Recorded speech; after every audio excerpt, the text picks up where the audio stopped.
Pastor గారు, నేను ఇంకా సేవ చేద్దామని డిసైడ్ అయ్యాను. చాలామంది సేవకులు లేక మీరు నన్ను ఆటంకపరిచారు అనుకుంటున్నాను. పక్క ఊర్లోనే సేవ స్టార్ట్ చేద్దాం అనుకుంటున్నాను. మీరు దానికోసం ప్రార్థన చేయండి. Sure my dear brother, that's my responsibility. మీకోసం నేను ఖచ్చితంగా ప్రార్థన చేస్తాను.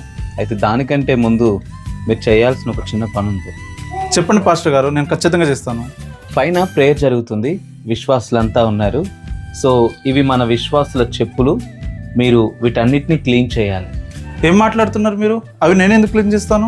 ఏమనుకుంటున్నారు సార్ నా గురించి మీరు? నేను టాప్ కాలేజ్లో బైబిల్ ట్రైనింగ్ తీసుకుని వచ్చాను. నేను కీబోర్డ్ ప్లే చేస్తాను, చాలా బాగా పాటలు పాడతాను. ఆ సంగతి మీకు కూడా తెలుసు. నాకు మీరు ఇలాంటి పని చెప్తారా? తిమోతికి రాసినటువంటి మొదటి పత్రిక 3వ అధ్యాయం 1వ వచనంలో, ఎవడైనాను అధ్యక్ష పదవిని ఆశించిన ఎడల అట్టివాడు దొడ్డ పనిని ఆపేక్షించుచున్నాడన్న మాట నమ్మదగినదే. A disciplined disciple can only make disciples brother. విశ్వాసుల షూస్ క్లీన్ చేయడానికి ఆటంకపడేటువంటి మీ చదువు, మీ టాలెంట్ ఇంతకంటే కూడా మురికివంతమైన ఈ లోక సంబంధుల మనస్సును క్లీన్ చేయడానికి ఆటంకపడదా? నాదంటూ ఏం లేదు. ఆ దేవుడే ఏదైనా చేయాలి అని ఆయన మీద ఆధారపడేటువంటి స్థితి మనకు రానంత మట్టుకు, మిమ్మల్ని మీరు తగ్గించుకోలేనంత మట్టుకు సేవకుడిగా మీరు అర్హులు కాదండి.